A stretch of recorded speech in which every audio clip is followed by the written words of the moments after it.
Mami Bileta Vlogs, putahin ang ina nyo. Nagluluto ako ng sinigang na bangus sa bayabas na merong labanos, siling verde,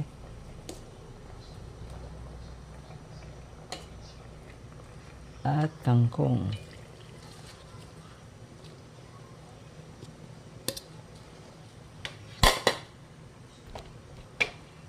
Thanks for watching. Ready to eat sinigang na bangus